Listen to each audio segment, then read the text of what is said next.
So what I've done here is just linked everything to the members directory here with the ID referenced. And that's what that star wildcard is going to pull in. It's going to say, okay, well, the ID matches this, so I'm going to pull it in.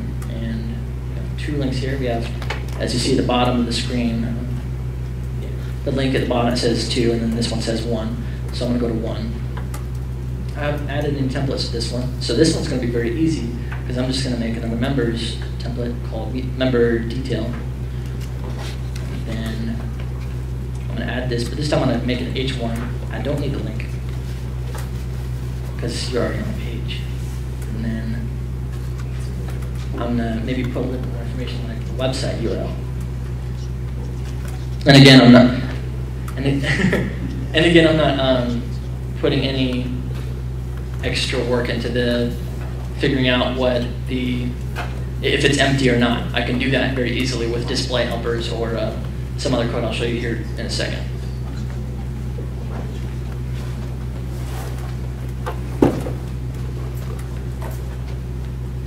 All right, so I've listed this on the detail template, and now I need to go add it to the detail page. I'm going to very simply copy this code here and paste it back into here.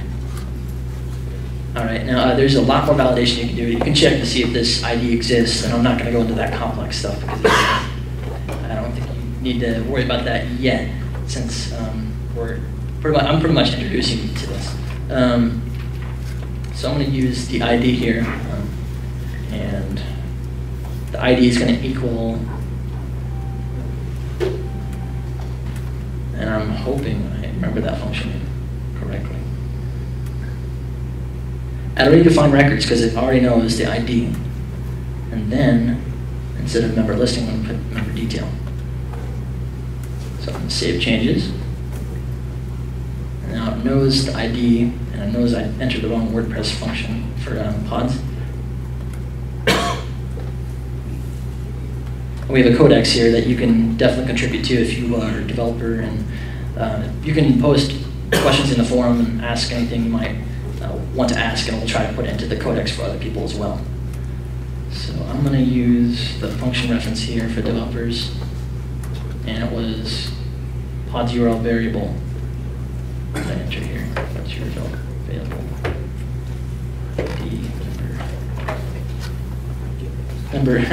Members. Yeah, I added an extra S, by the way, so there is a difference.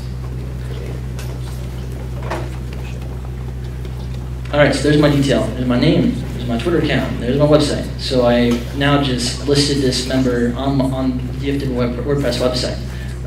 Tony's also there. I know his is too, but you can get even more complex by adding a permalink column, and I'll show you that real fast. It is right here. And a lot of people call this permalink or slug, but I'm just going to call it permalink just because it's so easy to say because it's familiar with everyone else. And permalinks are automatically generated for the name. So the reason why this name is there and it's required is because it needs to always be related to the permalink in the functions that's built in. So it makes it easier for the majority of the users to use it. You can always customize things much further than this. You can. There's so much you can do. I can't even begin to tell you everything I've done. I'll take you to a site here very shortly. So we have a permalink column I created, and now I'm going to just go back to the members, and I'm going to edit my name, so I'll have permalink. As you see here, permalink isn't filled in, but if I save changes, it's filled in now. And I can go here, and I'm going to go back to the members page I was on. And see here, the ID is listed in the URL at the bottom. I can now change that to using, instead of the ID, I can use the permalink field. And that's where it gets really fun for development, because you can make everything look real nice and slick for the users, and they know where they are, just from looking at the URL. In the world of WordPress, I think IDs and URLs are going out, so it's very useful to use permalinks as much as possible. So as you see, Scott Clark has a permalink, but Tony doesn't, because I didn't add Tony before I added the permalink. So I have to go back and save Tony's if I want to show the permalink, or I can save it, add a custom one if I want to. It's not tied directly to name and restricted to it. You can customize it. I can be Scott K. Clark if I want to on permalink. And you can hide and show these fields on the front of the website if you want to add a form for adding a user. It's easy to hide these fields and not show them at all. So this is Scott Kingsley Clark, and there it is. It knows that that was that wildcard. It knows that the ID was really a slug because it wasn't numerical. And it pulled in my member information here perfectly. So there is a very simple working version of a member directory that it can be completely customized, and I'm sure I'll be working with Tony very shortly on building it out for him and helping him. But let me take you to a real quick site. I think we might be running out of time here. It's a site in development with, in development meaning it's practically done, and we're waiting on launching it on the hosting that was fun to figure out. Not because PODS is so restrictive, it's just because their hosting doesn't have URL rewriting on it. So you can't have fancy URLs, you have to use IDs. All right, so this is very simple. I didn't design it. This is just a disclaimer, I didn't design it. It's not my content, it's all from the client that I did it for. As you see, we don't have the Google AdSense here yet because we haven't launched it. So we're trying to be smart there. But this entire site is built off of, I think, about 3 plugins. There's PODS, and it manages the gallery, and the events flyers here are all pulled in through OIO Publisher. I think that's what it's called. It's not GPL compatible, but there's nothing out there yet that works as great as that I found. And then we have the posts here listed here, just WordPress posts, so nothing too fancy there. And then events, video, gallery, radio, all these things are built off of the PODS. So contests, news, that's built off of posts. That's just a different category name for each of those. So we have different events here. You can buy tickets based on the URL you've given, and RSVP, whatever you want to do. And this is all built into PODS. So I've done some customization with CSS, maybe some extra date field modifications like this. I used an input helper for this. Very simple to use.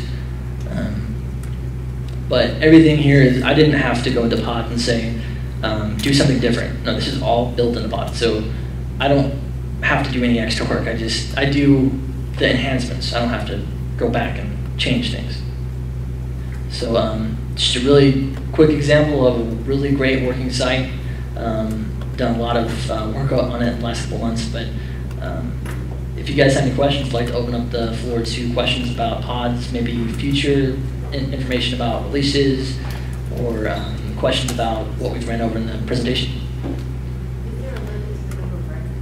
As many as your server can handle. It's limited by the database table, just as much as WordPress is. So it's if you have 10,000 gigabytes of space, then you can hold 10,000 gigabytes of records because you have to worry about the server software, etc. But yeah, no limit. Anyone else have any questions? Sven Boy. How easy is it to share a pod? If I create a pod that somebody else wants to incorporate on the website and export it to you? Yeah, I did not talk about that, but we have a package manager, which is my little baby. Not the baby. Yeah. My little feature I contributed to PODS that I was really excited about. And that is the package manager. And that lets you share your packages with other people. And when I want to say package, I mean you custom create your pod package based on what's inside of it. So say I want to just send out this members pod to someone else. I can easily export it. And there's a bunch of data, copy it to Notepad, save it somewhere, and then you can come back into it and import it into another PODS location and import this into maybe the Austin WordPress meetup group if there's one. It's easy, very easy to use, and sticks with the user interface. It's